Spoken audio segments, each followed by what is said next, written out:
So in our preferences, I just want to show you here how to set up your preferences so everything works great for you, because some of you have some plugins and stuff on your computer, and if there's a couple things in here that if you don't have them set up correctly when you have plugins on your computer, you're not going to be able to access them right out of the box. So first of all, we got our look feel. These you can set up pretty much however you want. The permanent scrub areas, I turn them off. Pin tablet mode, I turn it off. I set my zoom display a little bit bigger than normal, so I set it to 110 just because I'm old and my eyes are bad. Follow behavior, scroll, hide labels, show, assign track colors, auto assign. Yeah, turn that yes on.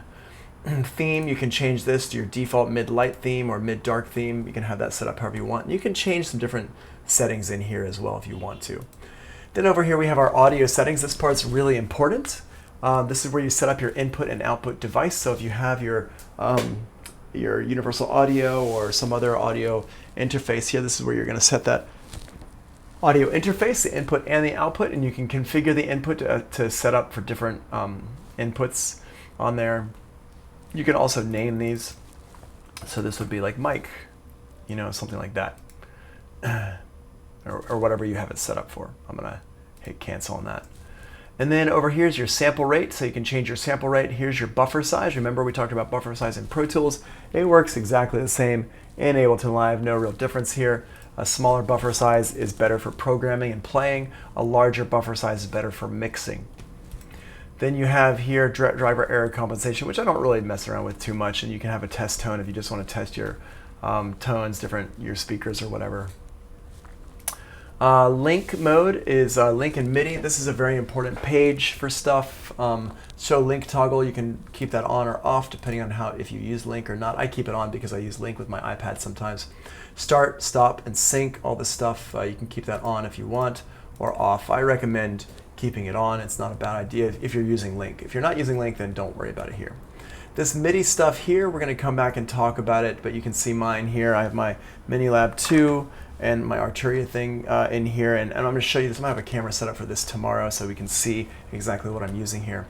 And I've got my MIDI ports here. I do have the Euphonics MIDI turned on so I can actually control it with my some Euphonics stuff here, but I'm going to turn that off because it's not something I do. It's just in here. Over here is our file folder mode.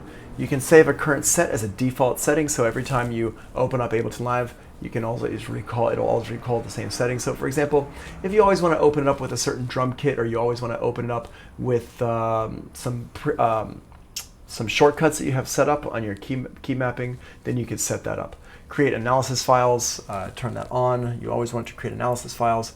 Your sample editor, your temporary folder, you can browse for these here where you want to put this stuff. I just leave them at the default setting here. You can see I've got my sample editor set for Adobe Audition 2020. That's if you're paying for that stuff. If you've bought like a separate sample editor, you can have that set up there. But to be honest, I don't ever really use that sample editor very much. I just have it set up just because. Your Max application, if you have a separate version of Max for Live or a separate version of Max DSP, you can set that there, but I just got it set for browse to use the bundled version because I don't have a separate version of it. Decoding cache, this is like if you drag or drop an MP3 in there, it'll go ahead and decode that, turn it into an AIF or a WAV file, and it'll put it in this folder here. This is a really important thing, but I'm going to keep going just because it's not something that you have to worry about quite yet. Your library, where's your library set up? This allows you to browse for your user library. My library is internal, but my packs are, actually they are also internal. I just keep all my Ableton Live stuff right here on this computer, but if you have a very small hard drive and you want to put your library and your packs on a separate hard drive, I recommend changing that right here. If you have a question about that, we can talk. Collect files on import, on export. I think I have mine, mine is different from your default settings. I have mine set for never because I always keep my files in separate hard drives. But if you wanted to ask to do it, then you can have it asked to do it, or you can have it set to always copy it in. Basically what this means is if you drag and drop any samples into a drum rack or something and you save that drum rack, it's going to pull those samples into your Ableton library, which is good and bad. We can talk about that later. This is where your plugins live, and this is very important because none of this stuff is on by default. You always want to turn this on when you first start using Ableton Live. This is the big one here. Use audio units. Always make sure that you use audio units, or if you're on a PC, make sure you have it set to use VSTs and VST3s. I've got them set for using VST3s, even though I don't use my VST3s. I actually do not use my audio units either. I use VST2s all the time, just because I find those to be the most stable.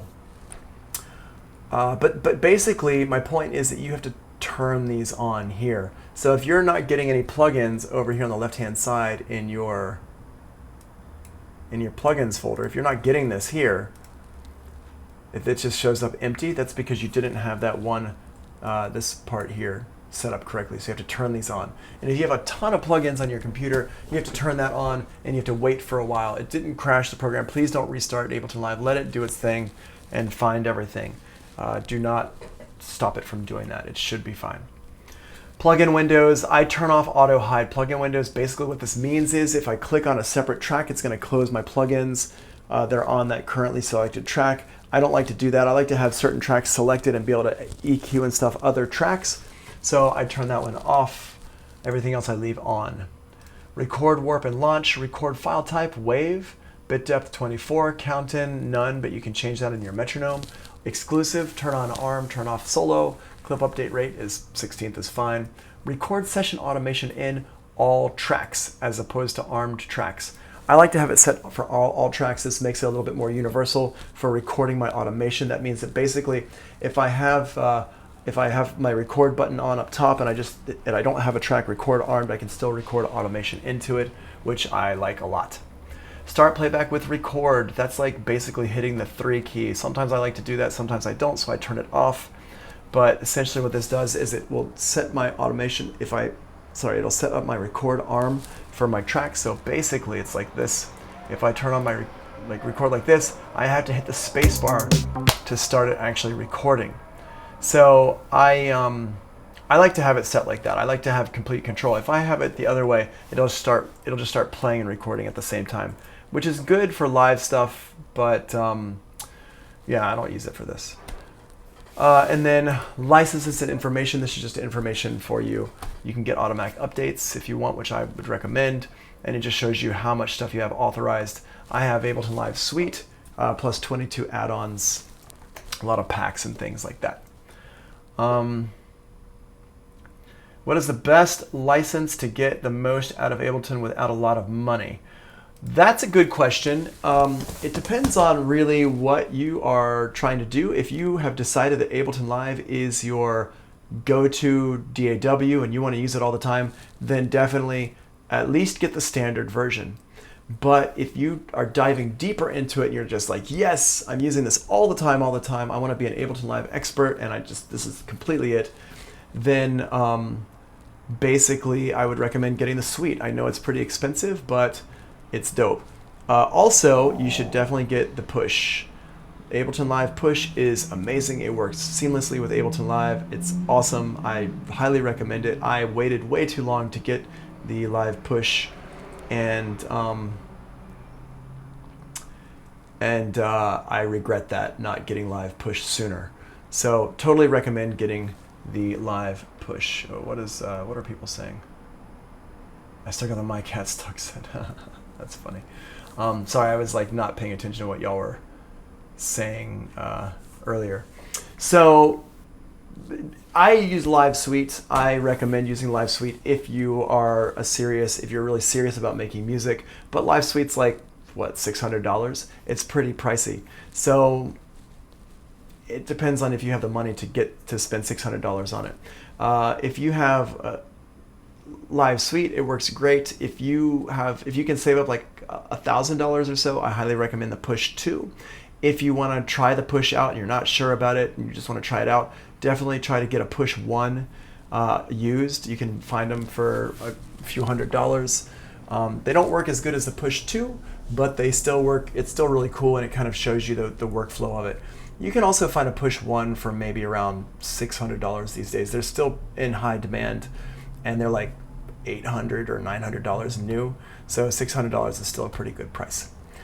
If you're not sure about any of the stuff, if you're just like, I kind of want to have some fun with things and make a few beats here and there, then get Live Intro. I think it's called Live Intro or Live Lite or something like that. It's $100, and it has a few things in it.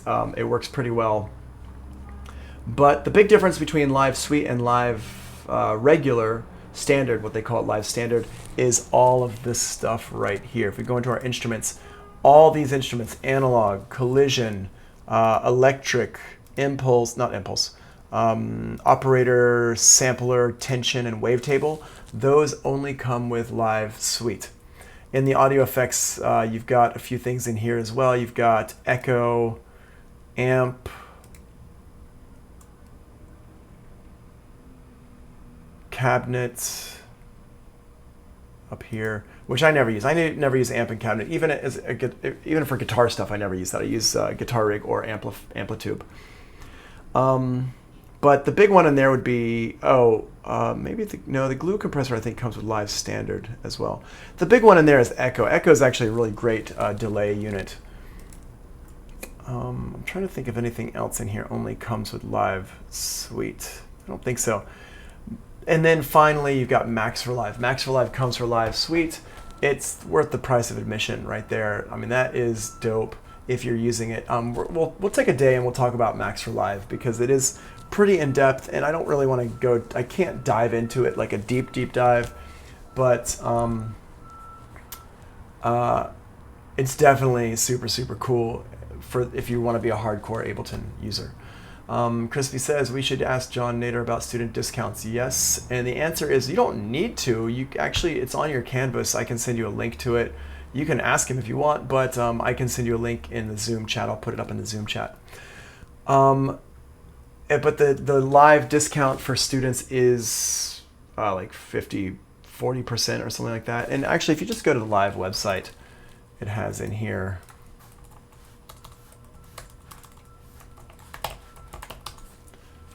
There's a thing down at the bottom that talks about educational discounts, offers for students and teachers. There you go, right there.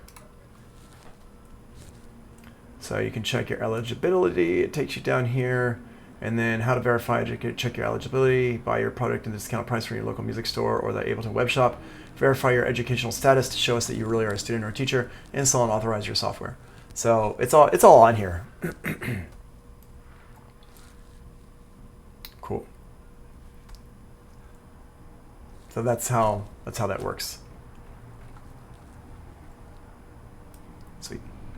But you can also see the differences between these over here. Overview, I think. Live. I'm pretty sure they've got like a thing that talks about like the differences between, compare editions, there we go. Yeah, usually everything has like compare editions. So this like talks about like what you can do with it, what it comes with. So, you know, your intro version, the key features are limited, standard full has full version, suite has full everything. Sounds, it comes with plus 5 gigabytes. I mean, it still comes with quite a lot of sounds. And then, and this one has 70 gigabytes of sounds with the suite version. Audio effects, how many audio effects does this stuff come with? How many MIDI effects does it come with? I didn't realize that Suite was limited in the MIDI effects. Interesting. Or maybe they've added, they're probably talking about Max for Live stuff. I would assume. Where's my MIDI effects? Yeah, because all these here definitely come with Live Standard. They're probably talking about stuff that comes out of the box with Max for Live. And then all this stuff down here talks about like what you've got in it, what you don't have in it. So there's some really cool stuff, unlimited audio and video tracks, unlimited scenes, and then with the intro version, you're kind of limited to what you have in here, 8 scenes. That's pretty limiting, but it depends on how much you use what it is. What makes Ableton stand out so much for electronic music producers? Crispy, you just answered your own question with the rest of it. Right there, you made it look so easy, such a fluid workflow. It's really about the fluidity of the workflow. Basically, with Ableton Live, the big difference between Live and something like Logic is the session view right here. If you're in the session view, you're working in like a scratch pad for ideas, and then you can easily flip it into a song really, really quickly. It's kind of like using an MPC or a machine for making your beats. The workflow is very different because you're working in a loop. In electronic music, let's face it, it's all loops.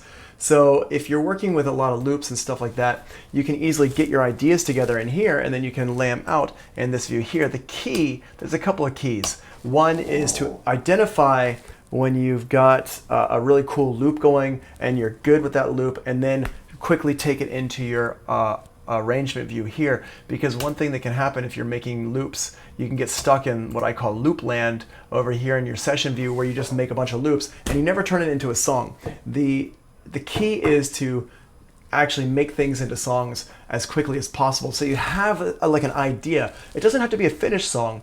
A lot of people will say like, oh, it doesn't sound so, it doesn't sound so good. That's fine. That comes later with your mixing. Really, the main thing is to get it sounding pretty cool with samples and stuff like that, and then quickly lay it out into like a verse chorus type of thing, so your singer or whoever you're working with has the ability to kind of turn it into something more and get some ideas out there. Because really, people get inspired by ideas that sound cool, and the best way to get your ideas sounding cool is to kind of quickly make it, quickly throw some effects on it, do some stuff like that, and kind of keep moving forward.